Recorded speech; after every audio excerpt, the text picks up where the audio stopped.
Fala, minha rapaziada! Bom dia, boa tarde, boa noite. Vamos começar essa bagaça. Estamos aí no quarto episódio da Saga Top 11. O episódio de hoje é mais que especial, talvez o mais esperado, né, por muitos, porque a gente vai ter a seleção vencedora do último confronto, que acumula as seleções até 1978, enfrentando a seleção brasileira, certamente das que não foram vencedoras, a mais famosa e mais comentada no mundo, que é a seleção de 82, né? Então, hoje eu acredito que teremos embates dificílimos e, para facilitar a minha vida, eu não vou precisar votar. Temos hoje aqui Tarcísio Dalbra, que não falta. Fala, galera. A Saga Top 11. Matheus Pacheco e a volta de quem não foi, Emerson Moraes, o Mersim, volta a estar conosco hoje, gente. Fala. Beleza demais? Então, considerações iniciais, inclusive que o Mersim falou que vai gongar a votação do último episódio, tá? Quem começa nas considerações iniciais aí? Posso, então? Deixa eu primeiro saudar a todos aí, né? Os meus espectadores, os meus queridos pós-atletas que de novo estão presentes. E é muito bom, na verdade, ter hoje, né, na mesa alguém que acompanhou a Copa de 62, 66 e aí por diante está aí, né? O Mercinho é até complicado falar com ele. O que adianta eu ser professor de história se o cara é história viva, viver essas Copas todas? E eu falo que a Copa de 82 ela tem um significado muito importante. Eu estava com 6 anos e quando eu começo a ver noção de rua pintada, e depois eu começo a ver a decepção dos meus pais, meus tios, vendo aqui aquela situação do Brasil, todo mundo esperançoso. E eu resolvi, falei, participar, porque para mim é o início mesmo de relação com a seleção brasileira. Fala, galera. Bom dia, boa tarde, boa noite aí. Minha consideração inicial vai para saudades do Josélio. O Josélio, acho que é o primeiro que ele não tá, né? Pois é. Tá enroladão lá, não conseguiu, tá com a gente aqui agora. Blasfemar pro Josélio aqui, vai ficar louco se ele vier no próximo, mas não vai poder reclamar de nenhuma decisão tomada. Exatamente. Vamos lá, a seleção de 82 era a grande expectativa. Já dei antes aqui só a minha rememorada de leve. Vamos que vamos. Fala aí, beleza, gente? É a minha primeira participação nesse Top 11 aí, né? Tava esperando a seleção de 82 para começar, porque é quando eu começo a entender um pouquinho de futebol, né? Aos 30, eu comecei, né? A acompanhar. Aos 30? A quem vai assistir isso aí, Matheus, eu não vou te responder nada não, tá? Mas depois eu te respondo em off. E vamos lá, né? Eu tenho algumas considerações de 78, mas como eu não estava, né?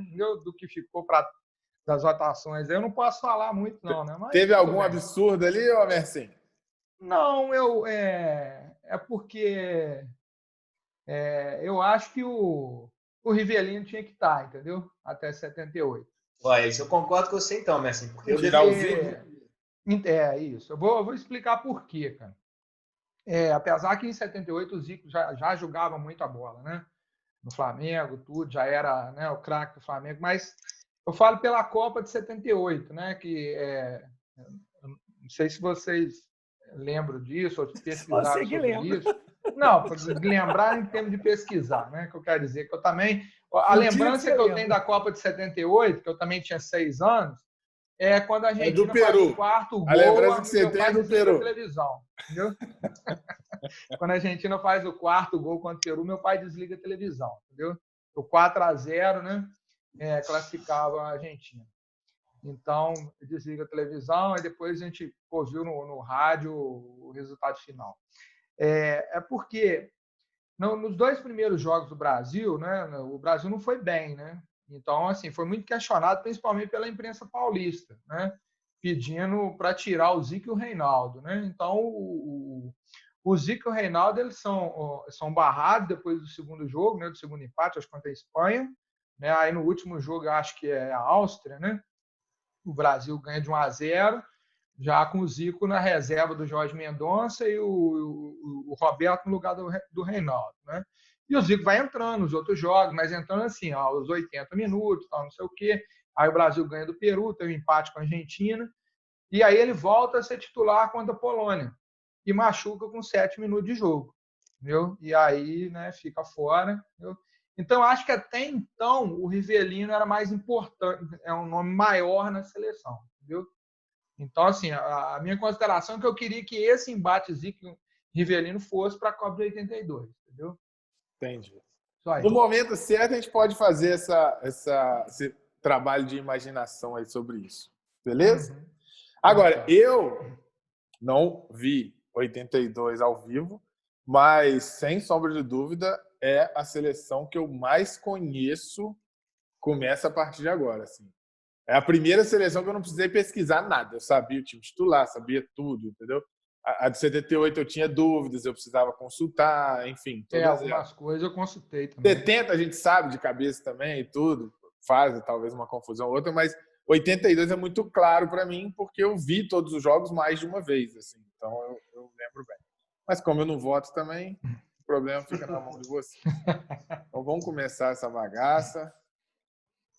Então, moçada, hoje é o dia seleção pré-82 versus seleção de 82. Beleza? E talvez um embate mais simples. A gente tem aqui o goleiro. Então, a disputa fica entre o Gilmar, né, e o Valdir Pérez. Certo? Quem começa? Isso. Eu acho que essa é meio... É uma das teimosias que o Tele tem, né? Tem muita gente fala do próprio Leão em 82, esse o Valdir Pérez, e ele vai ficar marcado, né, por algumas falhas, apesar que realmente ele faz um campeonato muito bom no São Paulo, mas eu acho que é muito discrepante os dois goleiros aí, né? Se você pegar o Gilmar e o Valdir Pérez, eu acho que particularmente não tem nem jogo. O Valdir Pérez, né, assim, é uma situação assim, meio complicada, porque apesar de eu achar que tinham goleiros melhores na época, o Leão para mim era mais goleiro, o Raul era mais goleiro, né, o Paulo Sérgio talvez fosse mais goleiro, mas eu até entendo a situação do Tele, porque a partir do momento que ele colocou o Valdir Pérez, o Valdir Pérez em vários jogos pegou muito. Se você pegar Brasil e Alemanha, eu assisti esse jogo, eu acho que o Brasil ganhou de 1-0, gol do Júnior. O que o Valdir Pérez pegou nesse jogo é absurdo, entendeu? Então, assim, só que na Copa, né, ele foi muito mal. Então, assim, é Gilmar, né? Eu acho que o Gilmar ele vai caminhar até o Tafarel, tá? Na minha opinião. Imaginávamos isso desde sempre, né? Sim, eu botaria o Leão nessa de 82 e para mim o Leão ganharia do Gilmar nessa disputa aí, como eu vim votando nele antes, mas aí nesse caso o Gilmar sem dúvida. Então o nosso goleiro não muda, a camisa 1 continua a mesma. E agora eu quero ver o negócio pegar fogo aqui, rapaz. Aí é foda. Hein? E aí eu queria uma análise sem clubismo, hein, gente? Porque a gente tem dois monstros do futebol brasileiro, né? E eu acho que essa tem que começar pelo Matheus. Matheus, me fala. Carlos Alberto assim, Torres ou Leandro? Eu acho que o Leandro, vamos só usar o clubismo, mas não para colocar. Ele é um monstro do futebol, né? E assim, mas o Leandro é um cara que na Copa de 82 ele acaba sendo um pouco sacrificado pela ideia de um não ponta-direita, né? E até muita gente questionava a ideia de por que não o Nelinho também, vem aquelas coisas que eles falam, né? Que fica entre Leão, Nelinho e o Reinaldo. E o Leandro, monstruoso, ele acaba tendo que fazer aquela função, né? De ser lateral, é que eu acho que é a ideia do ala mesmo. O Leandro é o primeiro a ter que fazer essa função e claro, por futebol, inegável, né? Claro, o Carlos Alberto em tapes, em jogos, mas pelo Leandro, muito mais futebol. Mas para a seleção, eu ficaria agora com muito, não pesar, né? Mas com o Carlos Alberto. O Leandro, eu acho que é um cara genial, monstruoso, mas o esquema ele fica um pouco sacrificado, entendeu? Para a seleção de 82, é um cara que acaba sendo nele, muita gente fala assim, a ideia de ter que fazer as duas funções, algumas pessoas culpam o Leandro de uma Copa não tão boa, né? Você vê alguns jogos, assim, o que o Júnior não tem por causa do Éder, o Leandro acaba tendo, né, que fazer aquelas duas funções. Então, como lateral vencedor para a seleção, Carlos Alberto Torres. Então, essa disputa aí é complicada, como vai ser na lateral esquerda também, entendeu? Eu discordo um pouco nessa questão do Leandro não ter ido bem na Copa. Eu acho que o Leandro fez uma excelente Copa de 82. O jogo contra a Nova Zelândia é absurdo que ele jogou, se você pegar o tape. O jogo contra a Nova Zelândia, ele jogou muito, né? Então, assim, o Carlos Alberto, cara, eu não vi jogar, mas, cara, o que todo mundo fala, o que meu pai fala dele, né? Tanto jogando na lateral quanto jogando na zaga depois, que ele teve uma situação bem parecida. Todos os dois, né, Leandro, fizeram isso, né? Os dois foram para a zaga, cara. E o Leandro, rapaz, o Leandro eu já vi jogar de tudo, né? Eu já vi jogo do Leandro na lateral direita, de volante, de meia direita, de meia esquerda, de zagueiro. Então, cara, é difícil, né? Eu vou empatar isso aí, jogar a bomba na mão do. Porque eu acho que se o Brasil é campeão em 82, o Leandro poderia ser o maior lateral direito de todos os tempos. Sim, se o Brasil ganhar a Copa, né? Eu não tenho dúvida. Mas eu tô para te falar aí que qualquer um dos dois, cara, eu acho que os dois eles vão ser indiscutíveis. Se o Rodinei jogasse nessa época, dava disputa? Então, o Rodinei eu não sei, cara, mas o Pará talvez. Entendeu? Mas é uma disputa muito aí, né? Rodinei e Pará, como Carlos Alberto e Leandro. É muito parecida a disputa. Bem parecida. O nível é muito parecido. Em termos de equilíbrio, sim.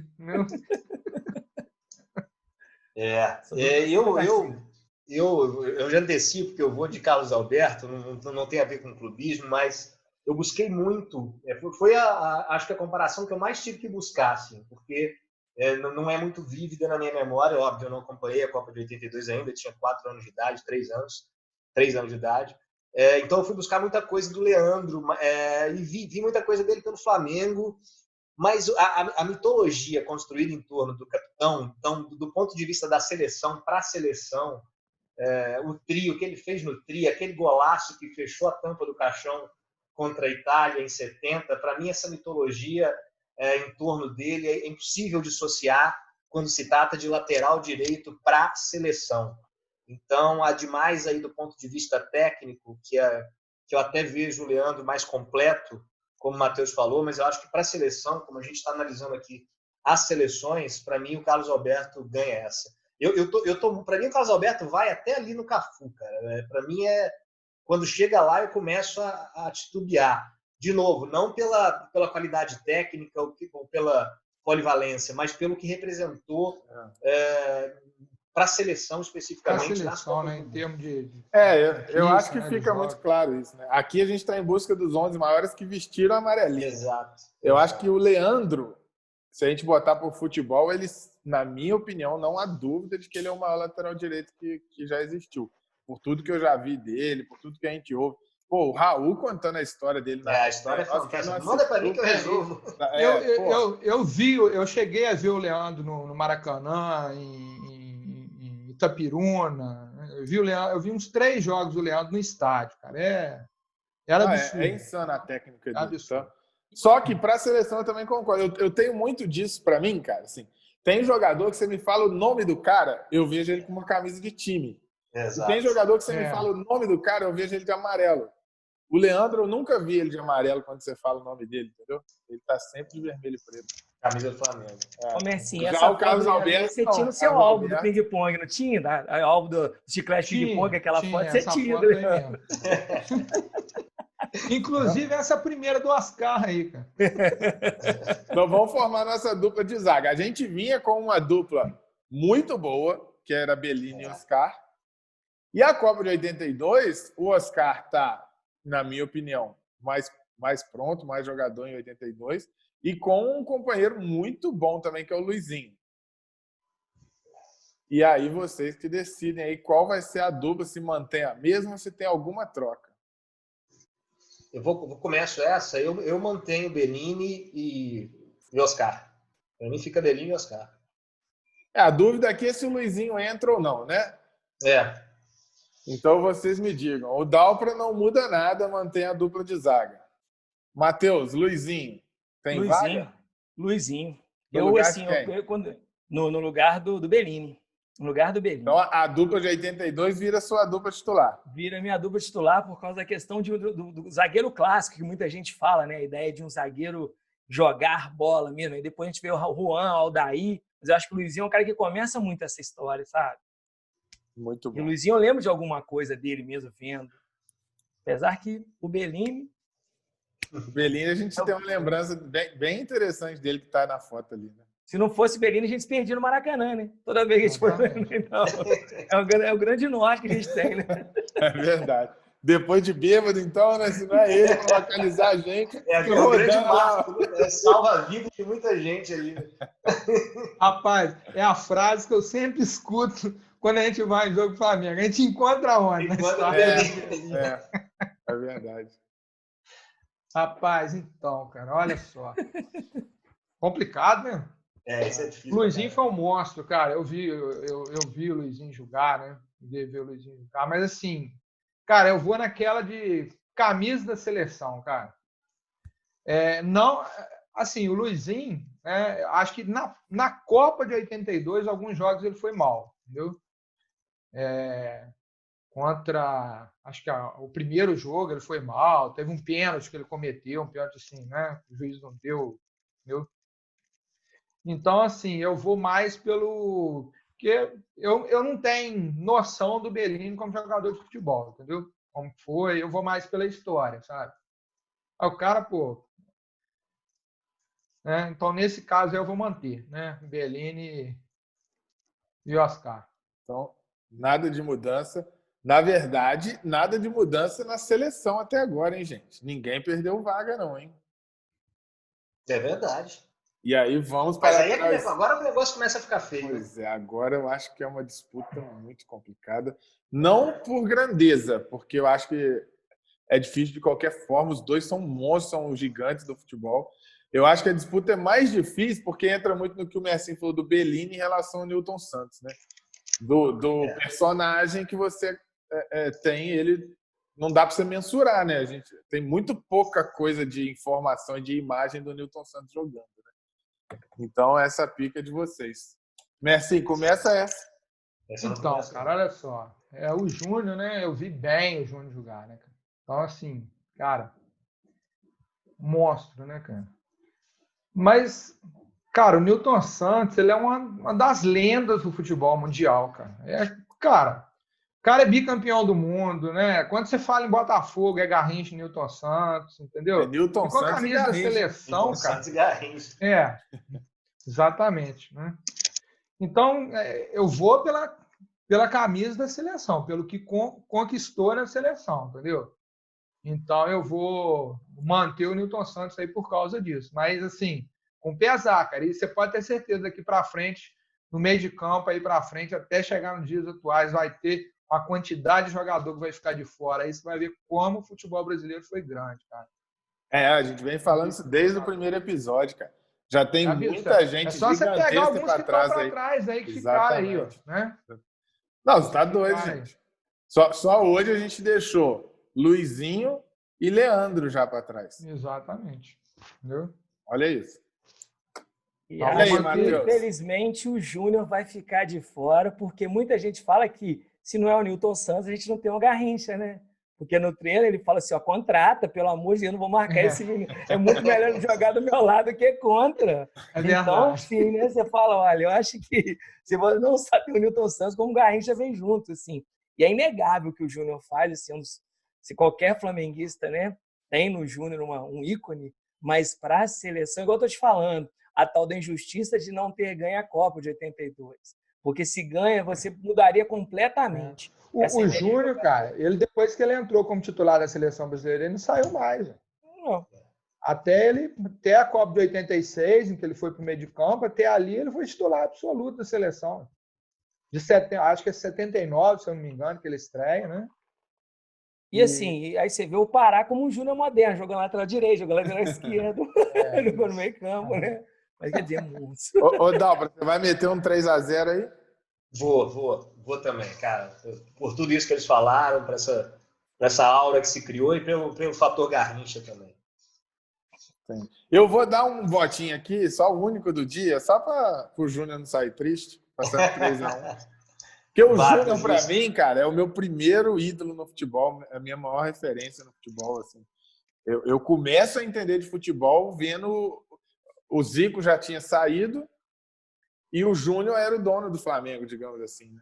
Aquele campeonato de 92 é um absurdo que ele faz jogando. E depois ele vai pro beach soccer, cara, e ele ensina todo mundo a jogar beach soccer, cara. Então, assim, eu sério mesmo, o Júnior, pra mim, era o cara mais fodástico do futebol enquanto eu era moleque e tal. Então, assim, eu tenho uma relação... Pô, eu tive a oportunidade de encontrar com o Júnior uma vez, eu fiquei doido, falei com a Sueli, falei, Sueli, aquele cara ali é o cara que, quando eu comecei a gostar de futebol, ele era o meu super-herói, assim, entendeu? E foi foda, eu consegui tirar uma foto com ele, foi bem maneiro. Enfim, mas o Júnior fica as reverências aí. E agora? A gente tá... A volância da nossa seleção tá com o Carpegiani. E a gente tem o vilão, vou botar bem entre aspas, porque eu acho que é unânime aqui que a gente não concorda com a narrativa, mas somos conscientes de que ela existe, que é o Toninho Cerezo, né, que deu uma falta de sorte, um momento de infelicidade ali na nossa eliminação, mas que era um monstro de jogador, né? E aí a pergunta é, o Cerezo vai ser o primeiro da seleção de 82 a entrar para o nosso top 11? Quem começa? Vai, já que você abriu a boca, começa, que é difícil. Vamos lá, cara, eu vou de Cerezo. Para mim, eu mexo nesse meio campo aí. Eu lembro do futebol do Cerezo, lembro muito do futebol dele pelo São Paulo, é minha memória afetiva, no final de carreira já, nos 2 depois mundiais. No Atlético, né? Depois no Atlético, exatamente. E para ser sincero, eu não conheço muito o futebol do Carpegiani, tanto é que eu mantive o Zito nas seleções anteriores. Então, para mim não existe uma mitologia tão grande criada em torno do Carpegiani. Então, entre a minha ignorância, meu desconhecimento e o que eu vi jogar do Cerezo, eu fico com o Cerezo nesse embate aí. Até para ser vilão, Tarcísio, tem que ter uma expectativa alta, né? Ninguém Exatamente, cara. Ninguém é vilão à toa, né, cara? E o Carpegiani, ele, na seleção, ele é bem indiferente, assim. Exatamente. Matheus, e aí? O Cerezo, quando, por exemplo, você, né, muita gente falava em Adílio, Andrade, o Cerezo e é a falha, né, que todo mundo às vezes rotula, mas ele faz uma Copa muito bacana e ele, por exemplo, carrega um piano de um meio-campo que era absurdo, né, se você pensar bem o que era o meio-campo, né? A gente todo fala mundo muito, jogava, né? Quando você fala, por exemplo, no Barcelona, quando o Busquets joga bola, né? Quer dizer, o cara carrega, corre para todo mundo. E o Cerezo faz isso muito bem. Apesar que o Carpegiani jogou bola demais da conta, né? Mas eu acho, assim, nesse caso, eu estou junto com o Dalpra aí, né? O Cerezo é um cara... Depois ele realmente, assim, dá a volta por cima no São Paulo, né? Ele tem essa oportunidade. Tem. Como o Dunga também, né? Muita gente vai rotular o Dunga. O Cerezo é um cara que também merece esse tipo de carreira, eu acho, de ganhar as coisas. Porque é um cara que jogou muita bola, sabe? Um cara muito simples, as pessoas falam que é uma pessoa muito humana e um jogadoraço. Eu também vou de Cerezo. Mas assim, vai meter um 3-0? Eu vou de Cerezo muito por causa disso também, sabe? Eu acho assim, o Carpegiani foi um excelente jogador de futebol, entendeu? Mas, assim, eu vi o Cerezo jogar muito no Atlético e, assim, depois voltou jogando no São Paulo, voltou muito, jogando muito. Na Copa de 86 ele não estava bem fisicamente, então acabou ficando fora, né? Mas vocês falaram aí a questão da Copa de 82, cara. O cara foi um deslize, né, cara? Aquele lance que você para, ó, tipo assim, te dá um apagão, você toca a bola de lado, mas assim, ele fez um partidaço, entendeu? E assim, muita gente fala também da seleção de 82, do jogo contra a Itália, assim, fala assim, que não sei o quê, o time do Brasil. Cara, o time da Itália é um timaço, cara. Não, e fez o melhor jogo dele no ciclo, né? Exatamente. Entendeu? Porque o que o pessoal muito confunde é porque eles olham os 3 primeiros jogos da Itália, que estava uma crise fodida na Itália, tal, não sei o quê, brigando com todo mundo, brigando com a imprensa. De repente, os caras se fecharam, falaram, a gente não dá entrevista mais, não sei o quê, pronto, e vamos pro jogo, entendeu? Porque, pô, você tinha Chirreia, entendeu? Goleiro espetacular, você tinha o Chirreia como líbero, você tinha o Tardelli, o Cabrini, Pô, o Conte, Gentili cara, era um o Conte lateral era foda fantástico, cara. Paulo Rossi, entendeu? Antonioni. O time era muito bom, cara. Muito bom mesmo. Lógico, a seleção brasileira é muito mais forte, mas nesse jogo especificamente, o Brasil não jogou melhor do que a Itália, não, cara. Se você isso que eu ia pegar o falar. tape, Acho que nem a Itália jogou melhor. imaginava que conseguiria fazer o que ela fez contra o Brasil. Isso, exatamente. E aquela Então bola temos do a... Oscar no finalzinho não entrar, aquilo é Só uma brincadeira. menção rápida aqui, uma pergunta pro Messinho, que é decano. Messinho, treinador, Carpegiani ou Guardiola? Carpegiani inova no futebol do treinador, né? Lateral vira ponta direita, zagueiro vira centroavante. Rapaz, você sabe que o Carpegiani ele inova desde 81, cara? Porque, por exemplo, né? O Baronin foi titular do Flamengo quase toda fase da Libertadores. Na final, né, nos jogos finais, o Lico vira titular, o Baronin é reserva. O Lico não joga o jogo final. Cara, ele não põe o Baronin, ele mete o Ney Dias na lateral direita e o Leandro no meio de campo, cara. E deu certo, porque o Leandro acabou com o jogo, entendeu? Mas, pô, na lógica, coloca o Baronin, pô. Entendeu? Você vê, desde 81 ele inova.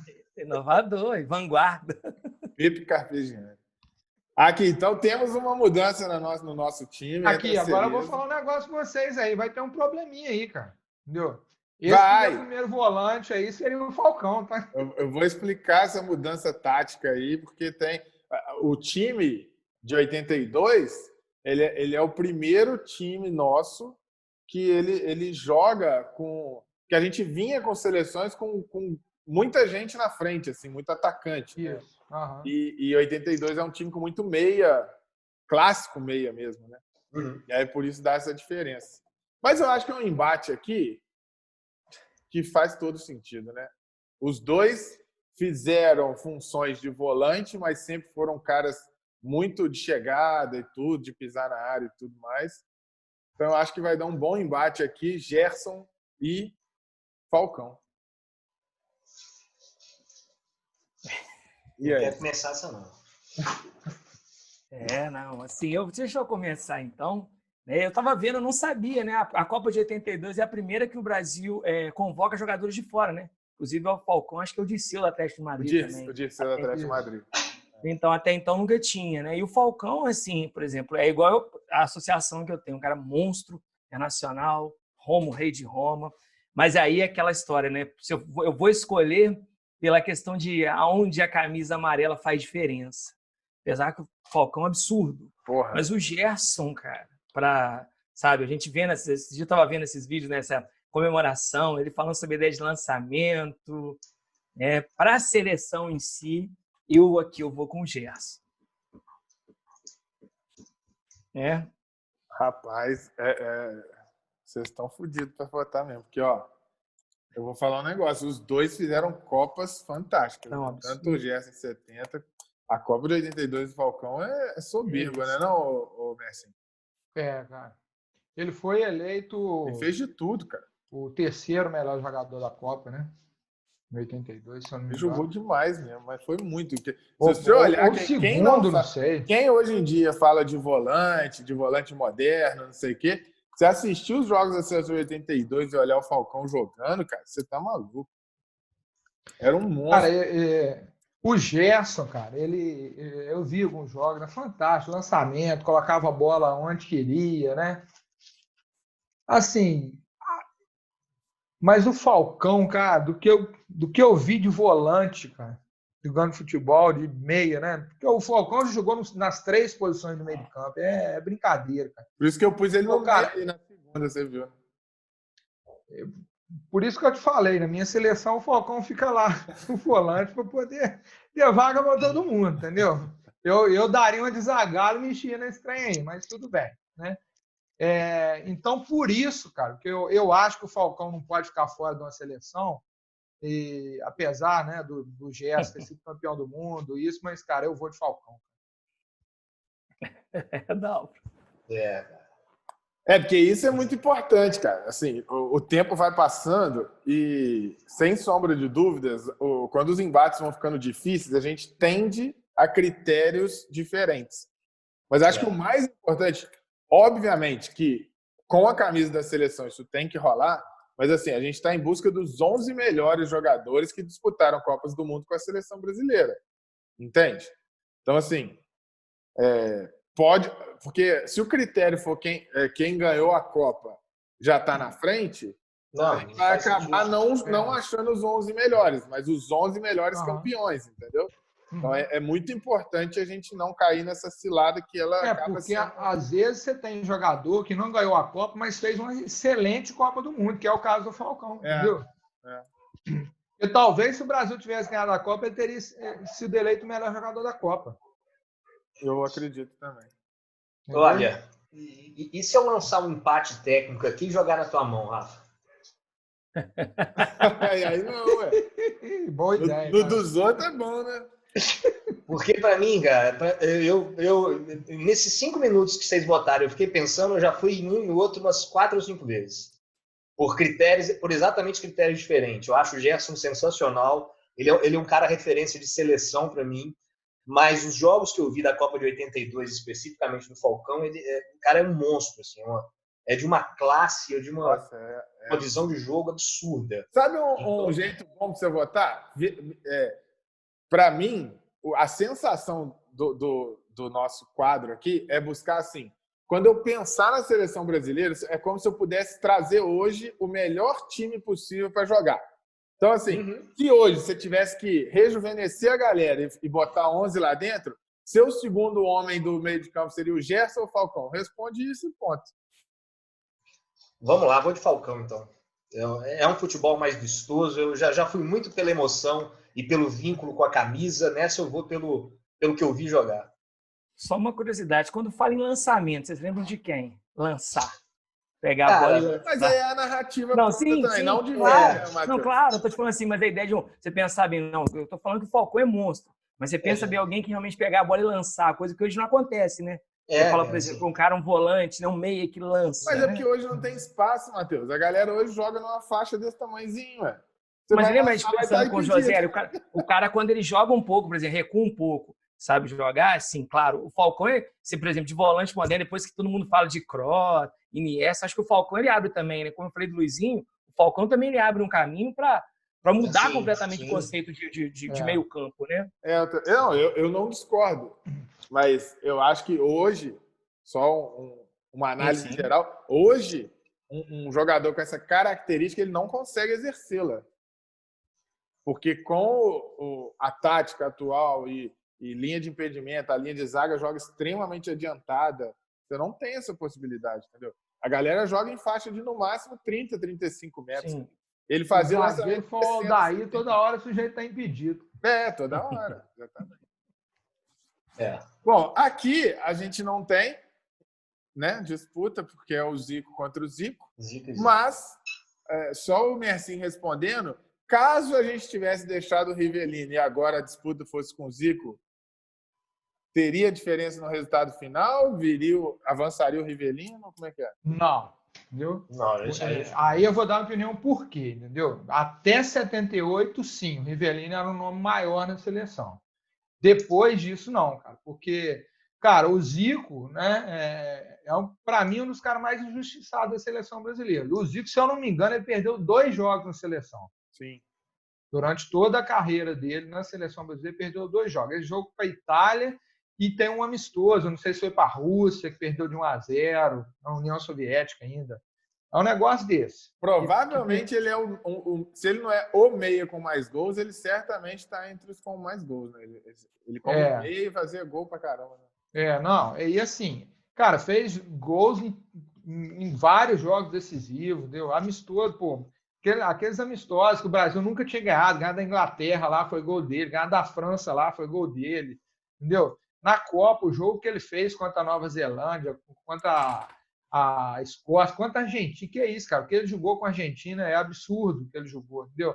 Talvez contra a Itália, muito marcado, e ele reclama muito disso, que ele pedia a bola. Eu vi a entrevista dele uma vez, ele pedia a bola, e como o Gentili ficava na cola dele, eles não davam a bola nele, né?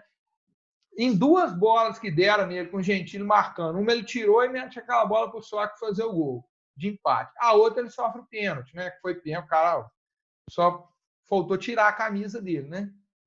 Aquele rasgo na camisa. Então, assim, aí, a partir desse momento, né? Que aí começa em 79 ele virar artilheiro, 80 da seleção, artilheiro na eliminatória, tudo. Então, aí, para mim, o Zico passa o Rivelino a partir de 80, entendeu? Então a gente tem no meio-campo da nossa seleção o meio da seleção de 82. Seleção de 82. Né?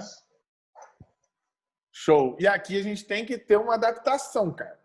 Porque o que acontece? A gente vinha jogando com um volante, um meia recuado ali, que é o que o Falcão está fazendo, que o Gerson fez em 70, e o nosso camisa 10. E a gente jogava como anteriormente você tinha o Garrincha, Pelé e Jairzinho, que depois mudou para o Reinaldo e tudo. E na seleção de 82, o time não joga com 3 na frente. A seleção de 82 joga com um quadrado, um quarteto no meio de campo. Né? E automaticamente a gente tem aqui que improvisar. Né? O que eu fiz foi pegar o Sócrates, que é um dos meias, e até para ser justo, né, para o Zico não pode disputar em 2 posições, senão ele ficaria... Já pensou ter 2 Zico no time? Não seria mal, mas... Então eu peguei o Sócrates e pus para disputar com o Garrincha, que eu acho que vai ficar uma disputa até sem graça, porque né, nosso time está jogando ali com um jogador mais avançado. Enfim. O próprio Tele fala do Sócrates como sendo um falso 9, né? A ideia de você criar aquele que ele era né? meio avançado, né? Assim, né? jogava, então... o time de 82 jogava com Cerezo e era meio que um 4-2-2-2, alguma coisa do tipo, né? Cada hora um caía para a direita, um caía para a esquerda. O time era... Zico e Sócrates chegavam o tempo todo na frente. Né? Exatamente. Mas eu não sei o que vocês acham. Foi um monstro, né, cara? Não, o Sócrates era muito bom, mas aí... cara, o Garrincha ganhou a Copa, né, cara? O Garrincha ganhou a Copa de 62, né, cara? Foi, supriu a ausência do rei, né, cara? Foi. Então não dá disputa. Não menção dá. honrosa aí. Garrincha... Vocês acham que o Sócrates foi maior que o Raí? Maior, cara. Né? Eu acho. Presta atenção. Melhor que o Raí, eu acho que é indiscutível. Tem dúvida, né? Maior que o Raí, eu acho que o Sócrates cai naquilo que a gente já conversou com o próprio Garrincha. A disputa, eu acho que faz muito sentido aqui, né? Pegando por esse lado. O Sócrates tem muito essa pegada do Garrincha e do Ronaldinho Gaúcho, que foi muito menos do que poderia ter sido. Sim, com certeza. Mas eu tenho memória de um Raí muito questionado, cara. Inclusive, na Copa de 94, ele chega perdendo a titularidade, né, cara? É porque a memória é muito do Raí na seleção, né, cara? Na seleção, no São Paulo. O Raí no São Paulo era monstruoso. Deu a bola. Por isso eu vi uma entrevista do Raí. A gente vai chegar lá, né? Mas eu vi uma entrevista do Raí falando isso, que ele foi injustiçado na Copa de 94. Por quê? O esquema do Parreira não tinha um meia que chegava. Entendeu? Você olha o Zinho foi muito maior em todos os clubes que ele passou do que na Copa de 94. Do que na seleção, com certeza. Ele foi sacrificado. Né? O Raí, a ideia é que ele foi sacrificado da mesma forma e talvez ele não tinha a versatilidade do Zinho de virar um cara que marcava e chegava a vez ou outra, entendeu? O Raí era um cara de pisar, de finalizar e tudo, e isso o Parreira não deixava, cara. Tanto que ele pôs o Mazinho, que é por fim, o Parreira pôs um monte de volante. 3 volantes no time, 4 volantes. E o Zinho era quase um quarto. Né? O Zinho voltando. É foda.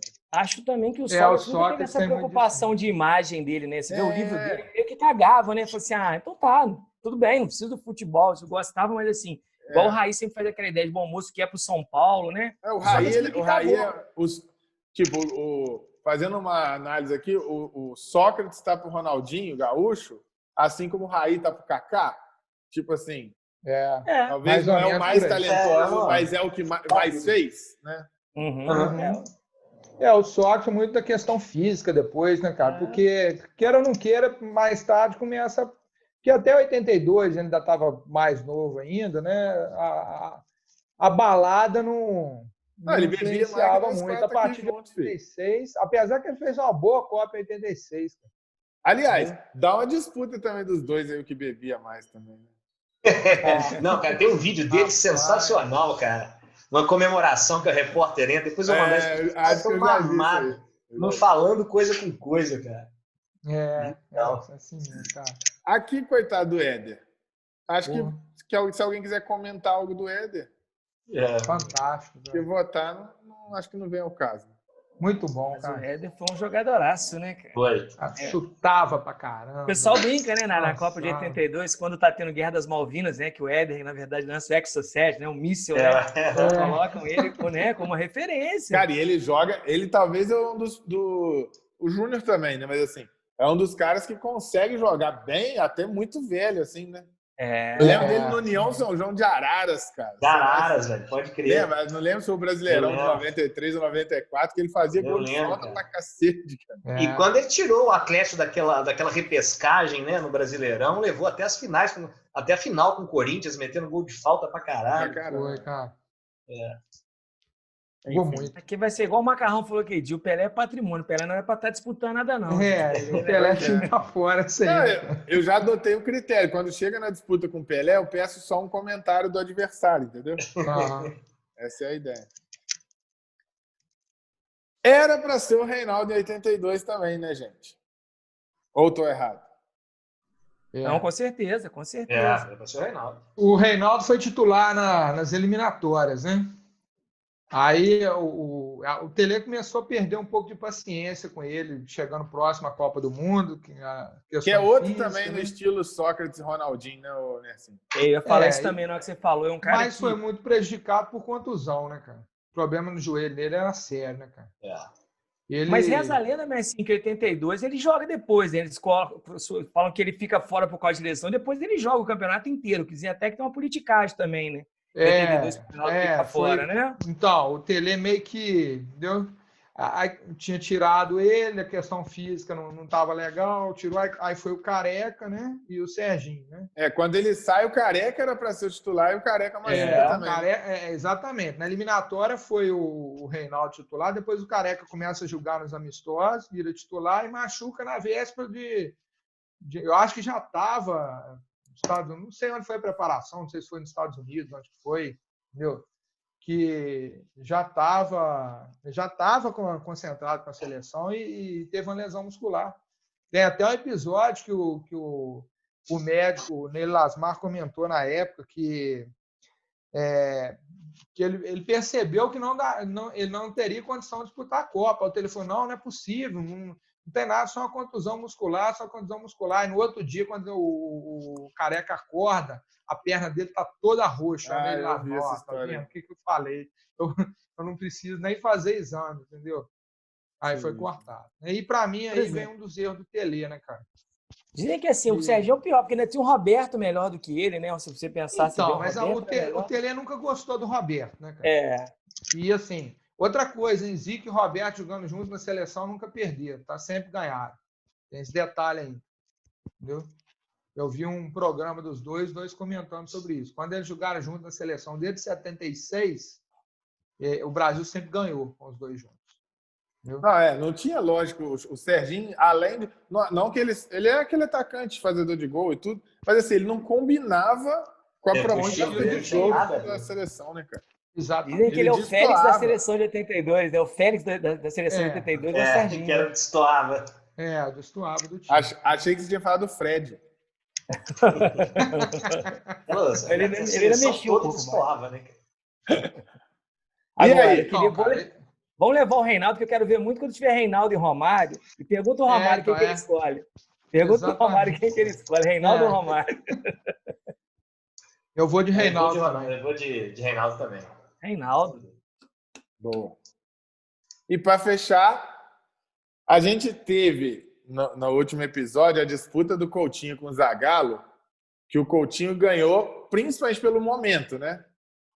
Que o Coutinho realmente foi muito inovador. E o Tele, cara, assim, todo mundo tem como referência no Brasil. São dois treinadores que começaram a implantar a coisa mais tática no futebol brasileiro, né? E aí, essa disputa é de alto nível também, né? Muito boa, cara. Apesar que os dois, na Copa do Mundo, tiveram muitas falhas, né? Eu posso começar porque eu sou... Isso é muito passional, eu sou um fã absurdo do Tele. Já vi times do Tele fantásticos. A seleção de 82 fantástica. Eu sou Tele, assim, com certa folga. Eu, por exemplo, o Ronaldinho falou, né, a gente está acompanhando esse futebol de várzea. Uma vez eu vi o Tele falando, um dos times que ele se inspirava foi o Ribeiro Junqueira, né? O Ribeiro Junqueira, ele fala mesmo. Então ele fala, né, dos Ribeiro Junqueira, se não me engano, década de 50 ou 60. Então, quer dizer, e o Tele é igual para aquela história. A injustiça também, algumas teimosias do Tele, mas que depois também é um cara que dá a volta por cima como treinador. Todo mundo brincava, bota a ponta, Tele, bota a ponta, Tele. Fica marcado. Mas, assim, eu também vou de Tele. Então, cara, olha só. É engraçado como é que depois que morre, cresce também. E aposenta e morre, né? Eu acho que é impressionante como que o Tele era criticado, né? Na época, e depois que ele aposenta, ele vira um monstro. Não, assim, eu também sou muito fã dele, principalmente pelo São Paulo que ele construiu, que é um time massa. Mas ele já ganhou aí, mas eu acho realmente que o Tele ele se tornou muito grande depois que ele saiu da seleção. Porque na seleção ele era muito criticado, né, Messi? Sim. Uhum. O Tele, cara, o que acontece, né? Ele... a inovação, né, em 82, assim, você vê que muitos times jogam assim, né, com 4 jogadores no meio de campo, o futebol acabou sendo assim, ou seja, ele enxergou isso bem à frente, mas o pessoal não aceitava isso, tinha que ter um ponta, de qualquer maneira. Né? Se você olhar em 82, né, quem que tinha de ponta direita no Brasil, você fala, pô, esse cara é um ponta direita. Não, o Tito era meio campo, entendeu? O Paulo Isidoro, que jogou toda a eliminatória, né, também era meio campo. Foi convocado. Mais à direita, entendeu? Então, assim, o Tita me parece que teve um desentendimento, questão que não queria jogar mais do lado direito, então por isso ele não levou na Copa, né? Então, acho que talvez aí tenha sido um dos erros de repente, ter forçado para um cara igual o Tita aí, um cara que poderia jogar do lado direito, entendeu? E o outro erro dele, para mim, é a questão do Roberto Dinamite, não tem explicação. Agora, tirando isso, olhando a convocação da seleção de 82, cara, do que eu me lembro ali jogando futebol, era isso mesmo, cara, entendeu? Talvez, né, não sei, eu não levaria, deixaria de levar um lateral, por exemplo, não levaria o Pedrinho, por exemplo, levaria mais um jogador de meio de campo, um atacante, porque só podia 22, né? Você não podia ter 2 jogadores em cada posição, né? Você levasse 3 goleiros. Então, você tinha que optar. Ele sacrificou um cara do ataque, né? Então, não sei. Então, acho que esse problema. O Cláudio Coutinho, cara, é uma lenda, né, cara, do futebol, né? E, assim, a inovação lá, né? Já começou lá no início da década de 70, né? Ele começa como preparador físico, depois eu acho que ele vai ser técnico do Vasco, né? Aí, acho que em 76, 77, não sei, ele vira técnico do Flamengo, né? E aí vai para a seleção, volta para o Flamengo. E assim, acho que ele cometeu alguns erros também em 78, né? Principalmente deixar o Falcão de fora da Copa, né? E assim, ele tinha, por exemplo, ele levou o Rodrigues Neto para a lateral esquerda e não colocava para jogar na lateral. Você tinha o Júnior também, que já estava... Né, ele usava o Edinho na lateral, né, cara? Ele jogou com o Edinho e jogou com o Toninho, cara. Teve um jogo que joga o Nelinho na lateral direita e o Toninho na lateral esquerda, né? Então, assim, e outra coisa também, acho que vocês não comentaram aí na 78, o Toninho fez uma fantástica Copa do Mundo. O Toninho foi para aquela... Porque quando acabava a Copa do Mundo, tinha aquele negócio da seleção campeã jogar contra a seleção do resto do mundo. Né? O Toninho está na seleção do resto do mundo na Copa de 78. Né? Mas, assim, por tudo do que eu vi, depois pelo estilo de futebol, eu vou de Tele. Show de bola. Então, a nossa seleção tem mudanças relevantes, hein? Vou pedir a produção para botar aqui para a gente como é que ficou nossa seleção. E aí a gente passa, provavelmente, pelo primeiro momento complicado de disputa. E daqui para frente tem muita coisa aí para a gente ver. Muita coisa interessante. Inclusive, para a gente ver essa evolução, a linha do... O que a gente está fazendo nesse quadro, pessoal, é fazer uma linha do tempo da seleção brasileira. Como que mudanças numa Copa vão refletir daí a 3, 4 Copas. Então, essa Copa de 82, com esse timaço que vocês viram, a derrota ela vai refletir lá em 94, entendeu? A gente vai Uhum. começar em 90, já começa a ter reflexo disso, jogando com 3 zagueiros. É. Então, isso é muito legal. Isso é muito legal que a gente vai fazer aqui. Beleza, moçada? No mais, Show de bola, galera. brigadaço. Terça que vem tem mais. Continua acompanhando. Inscreve no Beleza, canal, gente. deixa o like, comentário. E vamos que vamos. Um abração. Tchau, Valeu, tchau. abração, gente.